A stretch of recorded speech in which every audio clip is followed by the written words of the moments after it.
राधे राधे। आप सभी का स्वागत है आपके अपने YouTube चैनल अध्यात्म दर्शन में। आज आपको इस वीडियो में वैशाख मास की पवित्र कथा को सुनाएंगे, जिसे बंदर की कहानी या बांदरे की कहानी भी कहते हैं। जो भी भक्त वैशाख मास के नियमों का पालन करते हैं, व्रत करते हैं, नदी स्नान करते हैं, उन भक्तों को इस कथा को प्रतिदिन अवश्य सुना जाना चाहिए। यह सबसे ज़्यादा सुनी जाने वाली कथा है। इस कथा को सुनने से, इस कहानी को सुनने से भक्तों की सभी मनोकामना पूर्ण होती है और उन्हें मोक्ष की प्राप्ति होती है। तो देर न करते हैं, आइए कथा को शुरू करते हैं। वीडियो को स्किप बिल्कुल भी न करें।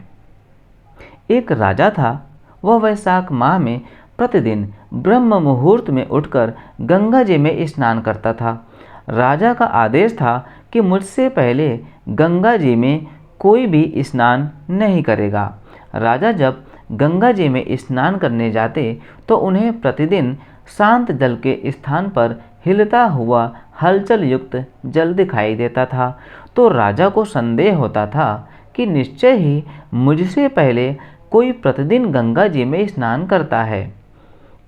अतः राजा ने नदी के तट पर पहरेदार बिठा दिए। गंगा जी के तट पर एक वृक्ष था। उस पर एक बंदरिया रहती थी। वह प्रतिदिन राजा के स्नान करने से पूर्व स्नान करके वृक्ष पर चढ़कर बैठ जाती थी। इस प्रकार होते होते पूरा वैशाख माह व्यतीत हो गया, किंतु अंतिम दिन राजा के सिपाही ने देख लिया और उस बंदरिया को पकड़कर राजा के पास ले गए और कहा कि यह बंदरिया आपसे पूर्व प्रतिदिन गंगा जी में स्नान करती है। उधर राजा की प्रतिज्ञा थी कि यदि कोई भी स्त्री मुझसे पूर्व स्नान करती होगी तो मैं उससे विवाह कर लूँगा। इसलिए राजा को बांदरी के साथ विवाह करना ही पड़ा। वैशाख स्नान के पुण्य से बंदरी के गर्भ ठहर गया। 9 मास पूर्ण होने पर बंदरी ने राजा से पूछा कि शिशु जन्म के समय मुझे क्या करना चाहिए। तब राजा ने महल में एक घंटी लगवा दी और बंदरी से कहा कि जब तुम्हें दर्द हो तो उसे बजा देना, मैं संपूर्ण प्रबंध कर दूंगा। राजा की अन्य रानियां भी थीं। उनकी कोई संतान नहीं थी। बांदरी को गर्भ है यह समाचार जानकर अन्य रानियां मन ही मन बांदरी से ईर्ष्या करने लगी और भावी संतान का नाश करने हेतु विभिन्न योजनाएं बनाने लगी। घंटी लगी देखकर एक रानी ने बंदरी से इसका कारण पूछा। बंदर ने संपूर्ण वृतांत बता दिया। रानी ने बहकाया कि एक बार घंटी बजाकर तो देख ले कि राजा आते हैं या नहीं। बंदरी ने घंटी बजाई तो राजा दौड़े दौड़े महल में आए और घंटी बजाने का कारण पूछा। इस पर बंदरी ने उत्तर दिया कि मैंने तो रानियों के कहने पर घंटी बजाई थी। तब रानियों ने राजा से कहा कि यह तो पशु और न जाने कितनी बार घंटी बजाएगी। इस प्रकार कहकर उन्होंने घंटी को हटवा दिया। कुछ दिनों बाद बंदरी के शिशु जन्म का समय आया तो उसने अन्य रानियों से पूछा कि मैं क्या करूं।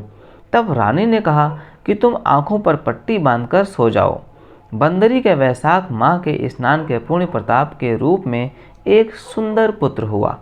शिशु के जन्म होते ही उसके रोने से पूर्व ही रानियों ने उसे एक टोकरी में रखकर दासी को दे दिया और आदेश दिया कि इसे नदी में बहाकर आओ, और उस शिशु के स्थान पर एक पत्थर रख दिया। राजा को भी कहलवा दिया कि बंदरी ने एक पत्थर को जन्म दिया है। राजा ने सुना तो उन्होंने भी संतोष कर लिया है कि जब दूसरी रानियों के संतान नहीं है तो यह तो बंदरी है, इसके क्या संतान होगी। उधर दासी ने उस सुंदर शिशु को नदी में न बहाकर कुम्हार के खंदड़ में रख दिया। दूसरे दिन कुम्हार कुम्हारिन खंदड़ में आए तो वहाँ एक सुंदर शिशु को रोते हुए देखा। कुम्हार कुम्हारिन भी निसंतान थे। उन्होंने उस शिशु को अपने लिए भेजी गई भगवान की भेंट माना और बड़े प्रेम से शिशु का पालन पोषण करने लगे। कुछ बड़ा होने पर बालक को यह ज्ञात हुआ कि वह रानी बंदरी का पुत्र है, जिसको रानियों ने मरवाना चाहा था। एक दिन वह बालक कुम्हार के बनाए हुए मिट्टी के हाथी घोड़े लेकर पनघट पर जा बैठा और दासियों को देखकर कहने लगा कि आओ रे, मेरे मिट्टी के हाथी घोड़े पानी पियो। जब दासियों ने यह बात सुनी तो वह हंसने लगी और बोली, अरे मूर्ख, कभी मिट्टी के हाथे घोड़े भी पानी पीते हैं क्या? इस पर उस बालक ने कहा कि कभी बंदरी के भी पत्थर जन्म लेता है क्या? उस बालक की यह बात दासियों ने जाकर महल में कही। तब रानियों ने दूसरे दिन विष मिलाकर लड्डू भेज दिए। ईश्वर की कृपा से लड्डू गोंद और बादाम के हो गए और उन लड्डू को खाने से उस लड़के की मृत्यु नहीं हुई। यह समाचार दासी ने रानी को कहा और रानी ने राजा से कहकर कुम्हार को देश निकाला दिलवा दिया। कुम्हार वन में रहने लगा। तत्पश्चात अगले वर्ष चित्र माह में माता गणगौर के पूजन का दिन आया तो वह बंदरी का पुत्र 108 करवे और 108 गोली लेकर तथा घड़े में पानी भरकर बगीचे के बाहर बैठ गया। उधर राजा की और साहूकार की पुत्रियां गणगौर बनाने के लिए मिट्टी लेने के लिए आई तथा बगीचे में खेलने और झूलने लगी। इसी कारण कुछ समय बाद उन्हें प्यास लगी। तब उन्होंने उस बंदरी के पुत्र से जल पिलाने के लिए कहा तो उस बालक ने उत्तर दिया कि मेरे पास एक गोली है, उसे खाते जाओ और मेरी चारों ओर फेरे लगाती जाओ, तब मैं तुम्हें जल पिलाऊंगा। इस पर पहले तो कन्याओं ने मना किया, किंतु प्यास तीव्र होने के कारण मान गई। इस प्रकार गोली खाने और उस युवक के साथ फेरे लेने से वह गर्भवती हो गई। बाद में जब उनके माता पिता को यह ज्ञात हुआ तो वह सभी कुम्हार के पास आए और संपूर्ण वृतांत सुनाया तथा कहा कि तेरे पुत्र ने हमारी कन्याओं से विवाह किया है, अब तुम्हें इन्हें अपने पास रखना होगा। तब कुमार ने निर्धन होने के कारण असमर्थता व्यक्त की। 2 कन्याओं के माता पिता ने बहुत सारा धन देकर अपनी कन्याओं को कुम्हार के घर विदा किया और कुमार के घर 108 बहुएं आ गईं और कालांतर में उनके 108 ही पोते हो गए।